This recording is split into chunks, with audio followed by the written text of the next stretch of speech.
You woke up today with less than you needed. Maybe it's money, maybe it's energy, maybe it's just hope. And somewhere in the back of your mind, there's a question you don't say out loud, not even to the people closest to you: did I do something wrong? Here's what nobody tells you. In the wilderness, God fed 2 million people with bread that fell from the sky every single morning for 40 years. And he gave a rule with it that sounds almost cruel: you cannot save any of it for tomorrow. Not because he couldn't provide more, not because he was testing their obedience for the sake of testing it, because he was building something inside them that a full storehouse never could. Stay with me, because by the end of this, the empty place in your life is going to look completely different than it does right now. Think about what it actually does to a person to open their hand every single morning and find nothing yet. No reserve, no cushion, no "I'm set for a while." Just today we find out again if he's good. Imagine that rhythm repeated for 14,000 mornings in a row. Wake up, walk outside, look at the ground, see if it's there. It always was, but they never got to stop checking. That's not scarcity as punishment. That's scarcity as surgery, a long, patient, repeated procedure on the part of you that keeps trying to grab something permanent out of a world that was never built to hold still. Because here's the quiet truth underneath every burned out anxious, "I don't know who I am anymore" season. Most of us built our identity out of what we had stored up. The job title, the number in the account, the relationship that made us feel chosen, the 5-year plan that was actually working. And when that gets stripped away, not all at once usually, but piece by piece, it doesn't just feel like the loss of things. It feels like the loss of self. Like the floor you were standing on was never actually there. That panic you feel isn't weakness. It's the sound of an identity that was never anchored to begin with, finally being tested by whether it was never built to survive. And this is where it gets uncomfortable, because the instinct in scarcity is to grab. To hustle harder, hoard more, control what you still can. The Israelites tried that too. Some of them, that very first week, kept a jar of manna hidden overnight just in case God changed his mind, just in case tomorrow the sky stayed empty. Scripture says by morning it was rotten, crawling with maggots. The very thing they tried to save to feel secure became the thing that stank up their tent and made their children cover their noses and ask what died. That's what happens when we try to store identity instead of receive it. The version of you that was built on last year's success, last year's relationship, last year's certainty, it doesn't keep. It rots quietly while you're still holding onto it, wondering why you feel hollow instead of secure. Wondering why the thing that used to make you feel like somebody now just makes you feel tired. So if God isn't handing you a stockpile right now, ask yourself honestly, what have you actually been trying to store instead of receive? Here's the part almost nobody talks about. The manna didn't just feed their bodies, it retrained their nervous systems. Every single morning for 40 years, they had to walk outside not knowing for certain if it would be there, and it was. Every time, not because they'd earned it the day before, not because they had a good track record or had prayed the right words or had finally figured out the formula. Because he said he would, and he did. Over and over, in a pattern too long and too consistent to be luck. That's not a coincidence rule buried in an old law code.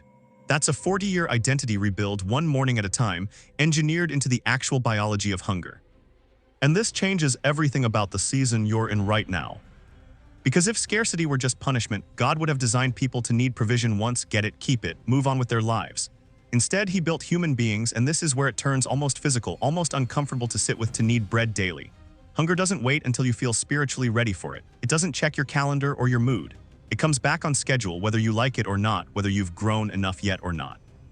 That design isn't an accident. That's a built-in appointment with dependence stamped into your body before you ever had a single belief about God at all. You were never meant to run on stored identity. You were meant to run on daily contact. Think about Elijah for a second, because his story takes this even further. After he confronted a king and a nation, God didn't send him to a palace to recover. He sent him to a brook, and then to a widow in a foreign town who had, by her own words, only a handful of flour and a little oil left, enough for one last meal before she and her son expected to die. And Elijah asked her to feed him first. Not because he didn't care about her hunger.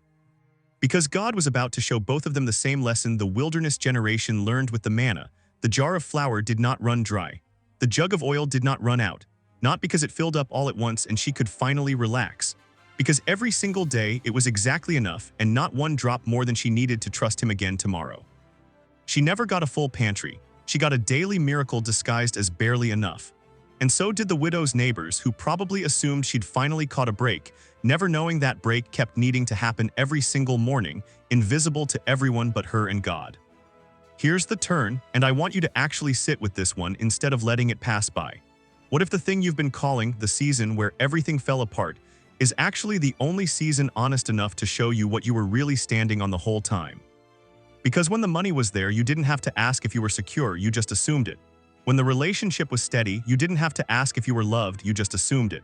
Scarcity doesn't create the emptiness. It just turns the lights on in a room that was always empty. It exposes what a full storehouse quietly let you avoid looking at for years. That's brutal, and it's mercy at the exact same time in a way that doesn't cancel either one out. Because the God who let the bread run out every single night is the same one who let it fall again every single morning without exception, for 14,600 mornings in a row. Not one skipped, not one late, even when they complained about it, even when they got sick of the taste and asked for meat instead and grumbled that they missed the food they used to eat back when they were slaves. He still let it fall the next morning. His faithfulness was never based on their gratitude. Even Jesus walked this exact ground before he started his public ministry, 40 days in a wilderness hungry, with the one thing that could end the hunger instantly sitting right in front of him, the power to turn stone into bread. And the temptation wasn't really about food. It was about whether he would source his life from what he could produce and control or from what the Father provided, one word, one day at a time. Man shall not live on bread alone, he said it hungry. Not after the fast, in some comfortable teaching moment afterward in the middle of it, with his stomach audibly empty. So here's the honest tension you're living in right now, and it's okay to name it out loud. You want the wilderness to end. Of course you do. But what if the wilderness isn't the delay before your real life starts? What if learning to open empty hands every single morning and trust what shows up is the real life? What if that's not the waiting room outside the good part? What if that's the training ground for the only kind of identity that doesn't rot in your hands while you're still holding it? Think about who actually walked out of that wilderness 40 years later. Not people who'd built an empire of stored resources along the way. People who had learned morning after morning, meal after meal, that their worth didn't depend on what they'd accumulated, it depended on who kept showing up whether they deserved it or not. That's a different kind of rich than the one most of us spend our whole lives chasing without ever naming it. So if you're in a season right now where the account is low, the plan's stalled out, the energy is gone, the identity you used to lean on has cracked wide open, I'm not going to tell you God is testing whether you deserve more like some cosmic scorecard you failed. I'm going to tell you something closer to the truth, even if it's harder to hear. He is unteaching you the habit of storing so he can teach you the discipline of receiving. Those are not the same skill, even though they look similar from the outside.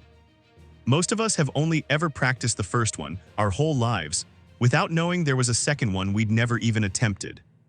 And receiving daily, when you have no guarantee tomorrow will look the same, that requires a version of you that doesn't exist yet. That version is being built right now in this exact season. Not later, once things get easy again. Right now, while your hands are still empty and you're still checking the ground every morning to see if anything's there. So tomorrow morning, when you wake up and the situation still hasn't resolved, don't reach for what you tried to store last time. Don't grab the jar and hide it in the corner of the tent hoping it holds this time. Open your hands again. Because that posture, repeated enough mornings in a row, isn't weakness and it isn't resignation either.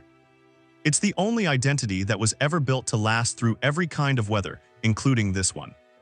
And there's a second thing hidden in that wilderness story that changes how you'll read your own life from here on out. But that one's for next time.